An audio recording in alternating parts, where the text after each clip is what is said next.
بسم اللہ الرحمن الرحیم۔ نامور کالم نگار رؤوف کلاسرا اپنے تازہ ترین کالم میں لکھتے ہیں، عمران خان کو جن چند سیاستدانوں پر ذاتی غصہ تھا، ان میں میاں نواز شریف، آصف علی زرداری اور خواجہ آصف شامل ہیں۔ میاں نواز شریف سے ذاتی غصہ کی دو وجوہات تھیں۔ ایک تو انہوں نے عمران خان کی جمائمہ خان سے شادی کے بعد جو سیاسی اور میڈیا مہم چلائی تھی، وہ اس سے آج تک ہرٹ ہیں۔ اگر آپ عمران خان کی کتاب پڑھیں تو اندازہ ہوتا ہے کہ وہ اپنی شادی ناکام ہونے میں اپنے سے زیادہ قصور شریف خاندان کی ان کے خلاف چلائی گئی مہم کا سمجھتے ہیں، جس میں سیتا وائٹ کا ایشو بھی شامل تھا۔ پھر عمران خان پر بیرونی سپورٹ اور لابنگ کے الزامات، اور رہی صحیح کسر اس وقت پوری ہو گئی جب میاں نواز شریف کے دور حکومت میں عمران خان کی ساس مسز جیمز گولڈ سمتھ اور شاہد جمائمہ پر بھی پاکستان سے نایاب ٹائلز سمگل کرنے کا مقدمہ درج کیا گیا۔ یہ ایک طرح سے اونٹ کی کمر پر آخری تنکا تھا۔ اس لیے جب پرویز مشرف نے میاں نواز شریف کا تختہ الٹا تو عمران خان ان چند پہلے سیاستدانوں میں سے تھے جنہوں نے جنرل مشرف کے ہاتھ پر بیعت کی۔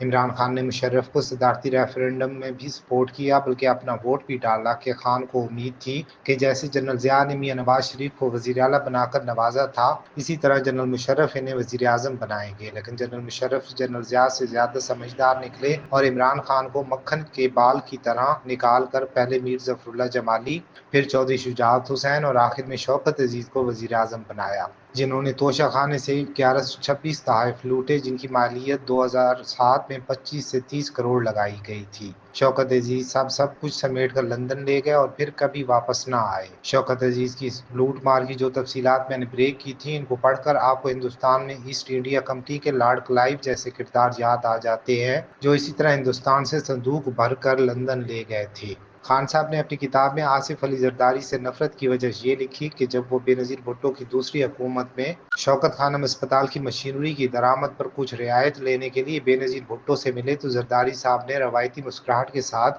اپنی چونچ گیلی کرنے کی فرمائش کر دی۔ خان صاحب کی خواجہ آصف سے نفرت کی وجہ بھی کچھ ذاتی نوعیت کی تھی۔ خواجہ آصف وہ پہلے شخص تھے جنہوں نے خان صاحب پر شوکت خانم اسپتال کے ڈونرز کے دیے گئے $1 ملین عطیات بیرون ملک کسی کام میں ضائع کرنے کا الزام لگایا تھا۔ خان صاحب کے لیے یہ ناقابل برداشت تھا کہ جس ہسپتال پر ان کی ساری سیاست کھڑی تھی، اس پر ایسے سنگین الزامات لگیں۔ پھر سیالکوٹ سے عمر ڈار کے ساتھ الیکشن تنازعہ بھی کھڑا ہو گیا۔ عمران خان کو یقین تھا کہ خواجہ آصف یہ الیکشن ہار گئے تھے، لیکن جنرل باجوہ نے انہیں جتوا دیا تھا، لہٰذا عمران خان اور خواجہ آصف ایک دوسرے پر ہمیشہ ذاتی حملے کرتے آئے ہیں۔ وہی خواجہ آصف اب فلور پر کھڑے ہو کر کچا چٹھا کھول رہے تھے کہ کیسے سیالکوٹ میں ایک ارب پتی ٹھیکیدار نے سارا شہر تباہ کرا دیا۔ وہ کہنے لگے، اس ملک کی تباہی میں سب شریک ہیں۔ ان کا اشارہ سیاستدانوں کی طرف تھا جنہیں کوئی ٹھیکیدار ہاؤسنگ سوسائٹی کا مالک یا بلڈر خرید لیتا ہے۔ انہوں نے اپنی بات میں وزن پیدا کرنے کے لیے کہا، جس بلوچستان کی کنسٹرکشن کمپنی کو سیالکوٹ اور ملک کے دیگر شہروں میں اہم ٹھیکے دیے گئے تھے، اس نے انتہائی ناقص کام کیا تھا۔ اس کا مالک اس وقت سینٹ میں پہنچ چکا ہے۔ وہ حیران ہوئے کہ ایک ٹھیکیدار کیسے سینیٹر بن گیا، جو نہ کسی پارٹی میں ہے، نہ اسے عوام جانتے ہیں اور نہ ہی اس کی سیاسی سپورٹ ہے۔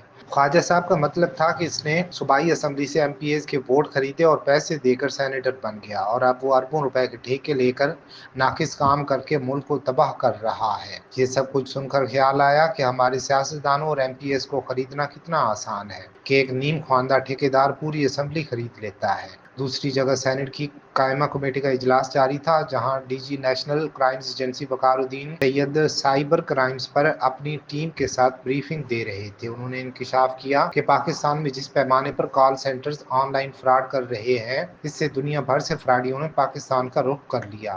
اب تک 259 غیر ملکی گرفتار ہو چکے ہیں جو ان فراڈز میں ملوث ہیں۔ ایک بندے کو تو اس طرح بے وقوف بنایا گیا کہ اس نے اپنے ہاتھوں سے فراڈیوں کو اپنا فون پر آیا ہوا OTP 8 دفعہ شیئر کیا اور 14 کروڑ روپے گنوا بیٹھا۔ وقار الدین اور ان کی ٹیم کی دی ہوئی بریفنگ یقیناً خوفناک تھی کہ کیسے ہزاروں پاکستانی لالچ و خوف کے ہاتھوں لٹ رہے ہیں۔ میں حیرانی سے سنتا رہا کہ اگر خواجہ آصف کی بات پر یقین کریں تو محسوس ہوتا ہے کہ پاکستانی سیاستدانوں کو خریدنا کتنا آسان ہے، اور اگر DG وقار الدین کی بات سنیں تو لگتا ہے کہ پاکستانی عوام کو لوٹنا کتنا آسان ہے۔